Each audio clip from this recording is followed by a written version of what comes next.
Well, this has been a pretty amazing camp spot. We've been here for 3 days. We were thinking about staying longer, but then we have some packages that we need to get.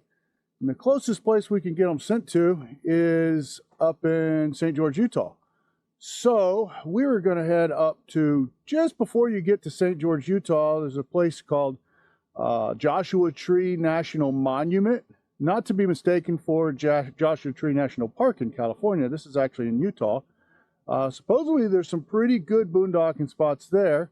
So we're going to head up there and see what it's like.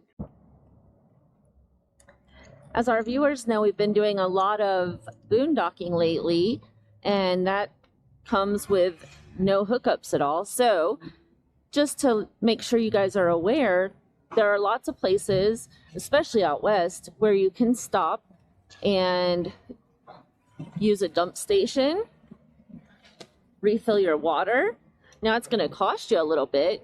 For example, we're at Phillips 76 in Mesquite, Nevada, and it's $5 to fill up with water and $15 to use their dump station. Some places you might find cheaper. They only charged us $15 for both. Oh, they only charged us $15 for both. That's excellent. Love it. Gotta love a deal. So anyway, Doug found this by looking online for a place where there was an available dump station. Using iOverlander app. Using the iOverlander app. And he found this one here in Mesquite. So I just wanted to catch it on video really quickly to let you guys know that there are options out there for you. Well, we made it. We were supposed to be going to Joshua Tree National Landmark or something like that. I don't know. Anyway, we got there and it was kind of just barren and boring. And so we decided to go from there to Santa Clara, Utah? Yeah, it was supposed to be a nice overlook of St. George and Santa Clara, but there were no spots there, and it was still kind of just it was okay. But then, you know, we were like, well, we got to find somewhere, so we found the Hurricane Bluff, Hurricane something trailhead, and it's right on the edge of Zion National Park. They have about 80 sites out here. It's BLM land, so it's free. And 14 days. 14 days. You can see we've got some pretty good views. And we're out at the even end. Out that way, like everywhere. Yeah, you got it all the way around. There's a couple other campers out here. We're kind of at the end. Most of the spots were taken. You can see there's a few more out there. We had a rough ride coming in. Rough ride coming in for sure. We had to get a little creative here. We had to go up on the levelers and we had to add a few extra blocks underneath our levelers for the camper, and then we had to add a few extra blocks for the stairs. But we had to add a block or a rock as a stair. Rock as a step. But we got it and we're here, and I think it's going to be a really good spot. Our batteries are still a little low, so I'm going to throw the solar panels out, but I also have a generator built into the truck, so we're throwing that on, and it's, I don't know, 90-something degrees inside the camper. Yeah. So we are going to go ahead and turn the AC on and cool it down in there. We spent a couple weeks here at Hurricane Cliffs. Amazing boondocking area. Got a little 360 view of what our campsite looked like while we were there. Some incredible mountain bike trails, and we were really close to Zion, so we decided to run over there and take a look at it. We were planning on going right back and doing more exploring, but things happened. We ended up not doing it.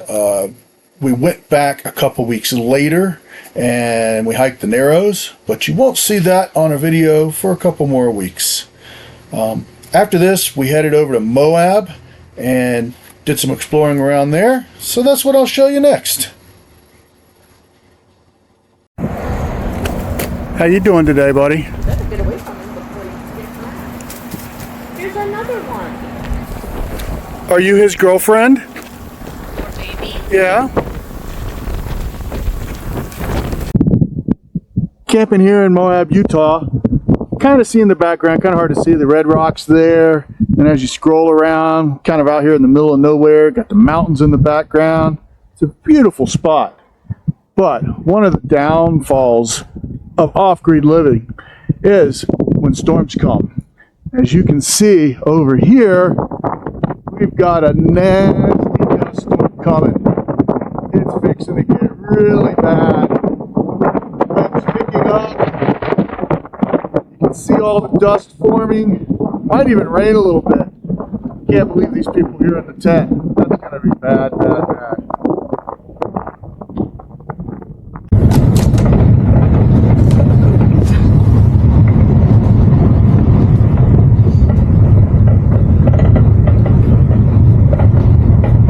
See the storm coming, and you can really hear it in here.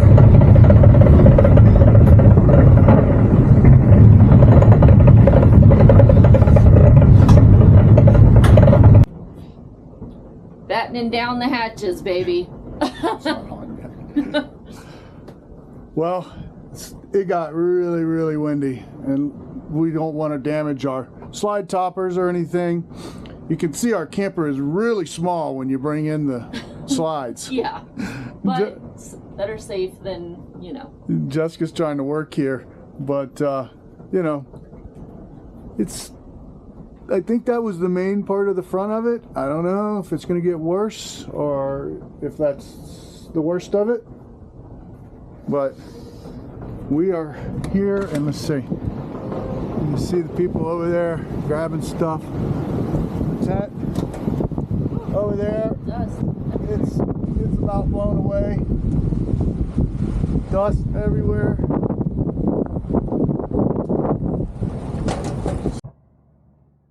Good morning. Good morning, guys. That storm was intense last night. Yeah, that was not quite Florida intense, but the most intense we've seen pretty much since we left Florida. I would say it's pretty similar, maybe a little worse than what we saw when we were at Richard's house in Texas. Oh yeah, with the winds. Yeah. We just didn't get rain there. It was winds only. Here we got some rain, but the rain wasn't a big deal. We're used to that. And we're fine with it because it was so dusty. But today we woke up, it was like 36 degrees. Now it's about 40, and it's 9 o'clock. Yeah. And we are heading over to Arches National Park in Moab. I'm excited. That should be fun. Yeah, there's lots of trails there, and I can't wait to go hiking. Can't wait. Let's go check it out. All right, let's go.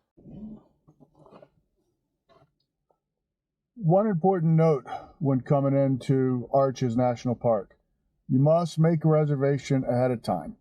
If you make it a long time ahead of time, you have a better chance of getting a weekend or such. But if you don't, you can look the night before at exactly 7 p.m. And if there's any tickets available, you can purchase them for the next day. So make sure you guys get on and do that, because we almost messed up. Yeah, I was just looking on, Tuesday, I think. I was looking at their website just to look and see what hikes we might want to do. And I saw something about having to have a ticket. And I was like, what? But yeah, you have to go on to recreation.gov to get tickets. And they can be purchased, I think, like up to 6 months in advance. And this weekend was completely sold out. So last night I logged on at 7 o'clock and they had some tickets available for today. So I went ahead and got us one. So that was good. I think part of the reason they do that is to manage the flow of traffic coming into the park, because once you get in, you're allowed to stay as long as you want. But I think it's just so you're not sitting in line for an hour or 2 hours, waiting to get in. Now, there is a hack to that. If you want to get up really early and get here before 7 a.m., you can get in as long as you get through the gate before 7 a.m. Or if you want to just do like an evening stroll, you can wait till after 4 p.m. and you can get in without a ticket. So this Arches hike turns out to be amazing. You guys are going to want to see it, but it's a lot of content and we have some crazy stuff goes on. So you're going to have to come back in 2 weeks to see it, because next week we have a little recap video of where we've been. And after that, we'll come back and we'll do this Arches hike, and you're definitely going to want to see it.